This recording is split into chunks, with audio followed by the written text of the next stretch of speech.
안녕하세요. 김동섭입니다. 12월 17일 아침 시작하도록 하겠습니다. 미국 시장이 혼조세로 마감을 했는데요.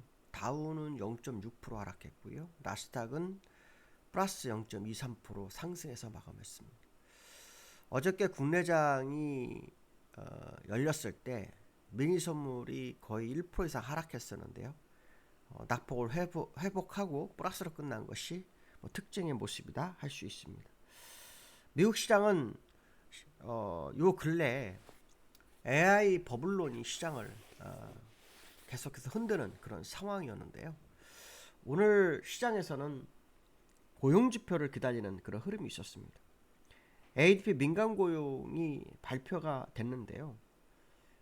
지난 9월 달에 9월께 발표가 얼마 전에 됐었고 10월 달 것은 셧다운으로 발표를 못했죠.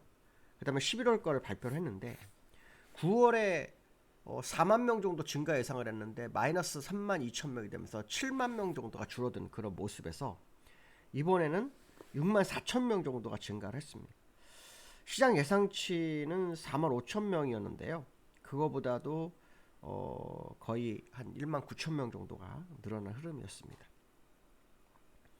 일단 전월 지난 10월 감소보다는 9월 감소보다는 증가했다는 게 포인트고요. 다만 이제 실업률이 9월 달에 4.4%였는데 또 4.6%로 올랐습니다. 그럼 이건 참 이해가 안 되는 거죠. 고용이 증가하면 실업률은 당연히 낮아져야 되는데 실업률은 또 높아집니다. 그러니까 고용을 어떻게 보면은 완전히 포기한 사람도 꽤 많은 거다 이런 해석도 해볼 수 있겠죠. 실업률이 4.6% 오르면서 2021년 이후로 최고 수준이 됐다고 합니다. 이거로 인해서 일단 연준이 금리 인하에 대한 부분, 그러니까 추가 금리 인하에 나설 가능성이 매우 작아졌다라는 것이 시장의 평가죠. 지금 연준이 올해 9월달, 10월달, 12월달 금리 인하 했던 가장 기본적인 요소는 인플레이션이 아니라 고용이었죠. 고용이 계속 부담스럽기 때문에 금리 인하를 했습니다. 근데 연준은 사실 인플레이션 파이터죠. 그래서 인플레이션이 상당히 중요한 상황인데 인플레이션에 대한 부분이 지금 2%대 후반 정도 됐죠. 뭐 누군가는 계속해서 이 인플레이션은 뭐 2%대 초반이나 다름없다는 식으로 얘기하는 사람도 있지만 수치상으로는 2%대 후반 정도에 있는 상황이죠. 일단 고용에 대한 부분이 추가 금리 인하를 하지 않기 때문에 시장에서는 금리 인하는 빠르면 내년 6월 정도 얘기하고 있습니다. 내년 6월이라는 것은 제롬 파월이 임기를 마무리한 시점이죠. 제롬 파월이 임기를 마무리하는 시점이 5월이기 때문에 6월이면 뭐 맞다고 해석할 수도 있습니다. 왜냐하면 새로운 연준 의장이 금리 인하를 뭐 시동을 걸 수 있겠죠. 지금 연준 의장으로 지목되는 사람이 케빈 해시시라는 사람이 있고 또 다른 사람 케빈 워시라는 사람이 있는데요. 시장에서는 이제 케빈 해시시 너무 트럼프 대통령과 같이 있다 뭐 이런 표현을 많이 쓰고 있죠. 너무 친하다. 그것이 결국 연준의 독립성을 해치는 거 아니냐. 뭐 이런 발언을 하는데 케빈 해시스는 절대 뭐 그렇지 않을 거다. 뭐 가까울 수 있지 않느냐. 뭐 이런 식으로 얘기를 하고 있습니다. 그래서 그런지 케빈 워시라는 사람이 등장을 하죠. 그래서 지금 경합하는 상황인데 현재 여론은 케빈 워시 쪽으로 많이 흘러가고 있는 부분이 있다고 합니다. 근데 케빈 해시스는 학자죠. 그리고 케빈 워시는 연준 이사 출신입니다. 연준 이사. 그러니까 경험이 있는 거죠. 근데 차이점이 있다면 케빈 해시스는 금리 인하론자, 감세론자입니다. 그래서 금리 인하하고 감세를 하게 되면 결국 인플레이션도 잡힌다. 뭐 이런 주의자고요. 케빈 워시는 약간 매파에 해당됩니다. 연준 독립성을 강조하는 뭐 그런 부분이죠. 사실 지금 시장에서는 연준의 독립성에 대한 말이 많잖아요. 독립성 훼손이 될 확률이 높다. 뭐 이런 식의 얘기가 많은데 갑자기 케빈 워시가 뜨는 그런 상황이 되고 있어서 누가 될지는 좀 더 두고 봐야 될 그런 상황이다 이렇게 보시면 될 것 같고요. 얘기하다 보니까 뭐 연준 얘기가 나오겠는데 어쨌든 추가 금리 인하는 새로운 연준 의장이 진행할 거다.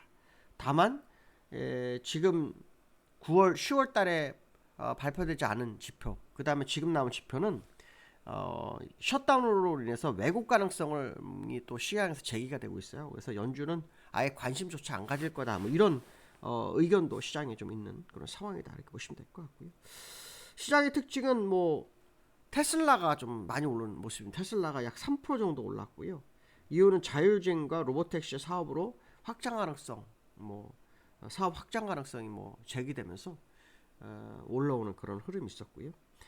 시장에서는 이제 오늘 실적 발표가 있었기 때문에 오늘 새벽에 오늘 밤 돌아오는 밤에 이제 17일 밤이죠. 17일 밤에는 마이크론 실적 발표. 우리나라는 17일 밤이고요.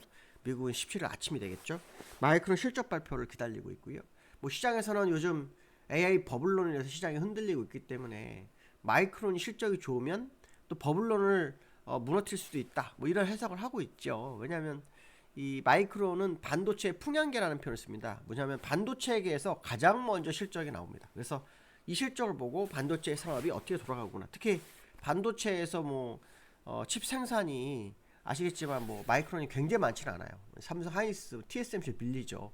그렇지만 그 조그만 어떤 포지션 내에서 실적이 좋으면 다른 기업도 실적이 좋을 수 있다. 뭐 이런 생각을 많이 하잖아요. 그래서 마이크론 실적 발표를 기다리고 있습니다. 그렇지만 저는 개인적으로 마이크론 실적 발표가 정말 시장에 도움이 될까라는 생각도 많이 합니다. 왜냐하면 AI 버블론의 핵심을 짚고 들어가 보면 일단 마이클 버리는 AI 칩을 가져간 기업들이 설비 투자하는 과정 속에서 칩의 수명주의의 과소 개상 뭐 이거를 가지고 버블론을 얘기했었는데 이번엔 브로드콤은 칩을 공급하는 업체 하나잖아요.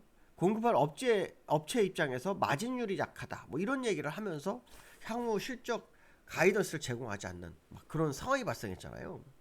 그러면 이때까지는 수요에서 AI 칩에 대한 버블론이 나왔는데 공급 측에서도 약간 문제가 발생하는 그런 상황이기 때문에 이 완성 제품을 만드는 브로드컴이나 엔비디아의 그 D램이라든가 이런 거 칩을 제공하는 마이크론 같은 기업들은 사실 의미가 퇴색될 수도 있다는 거죠. 물론 전 세계의 전산화 작업이 계속 진행이 되면 HBM이 계속 들어갈 수밖에 없으니까 마이크론이나 삼성전자, 하이닉스의 실적은 나쁘지 않을 거다. 그거는 확실할 거라는 거죠. 하지만 완성 제품을 만드는 엔비디아 브로드컴에서 문제가 생기면 사실 제품을 납품하는 기업에도 그 영향은 꼭 있을 수 있거든요. 그래서 마이크론이 정말 실적이 좋은 거로 인해서 반도체 시장을 많이 뒤엎을지에 대해서는 아직은 잘 모르겠습니다. 의문점, 뚜껑을 열어보자 뭐 이런 생각을 좀 해보고 있는 상황이다 이렇게 보시면 될 것 같고요. 나스닥과 다우의 흐름을 보시면 차트상으로 보시면 다우는 오늘 내렸죠. 지난번에 금리 인하 기대감으로 금리 인하를 하면서 주가를 땡겼었는데 지금은 이제 금리 인하 어려울 것 같은 거 다시 내려오고 있죠. 그래서 1, 2, 3 때리고 이렇게 내려오고는 그런 흐름이고요. 나스닥은 그냥 60일선 살짝 붕괴했었어요. 어저께 마이너스 0.59%까지 하락했다가 플러스 0.4%까지 갔다가 눌리고 끝나는 상황. 그렇지만 뭐 추세를 벗기거나 하지 못했죠. 그냥 21선과 60일선 붙어있는 선에서의 움직임 이 정도로 해석하는 게 맞죠. 그 정도로 해석하는 게 맞습니다. 근데 이제 이게 21선과 60일선이 딱 붙어있는 상태라 이게 이제 데드가 나느냐 안 나느냐의 싸움이겠죠. 지금부터 5거래일 정도 남아있나요? 4, 5거래일 안에 반등에 완전히 성공하지 못하면 5일선과 21선이 조금 부담스러워지는 상황으로 갈 수도 있다. 뭐 이런 해석도 해볼 수 있는 차트의 모습이 있다라고 보시면 될 것 같고요. 오랜만에 국제유가 얘기를 하는데 국제유가가 상당히 많이 밀렸습니다. 3% 정도 하락하는 그런 상황이 됐는데요. 이 국제유가는 제가 옛날에 어떤 얘기를 했었냐면 예전에 이게 트럼프 때 마이너스 40불까지 간 적이 있었어요.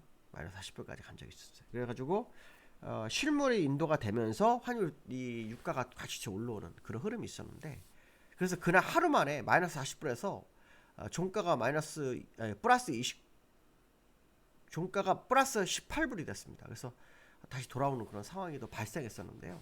제가 그러면서 뭐라 그랬냐면 구름 하단 40불대를 가는지를 한번 보라라는 지금 55불이 됐습니다.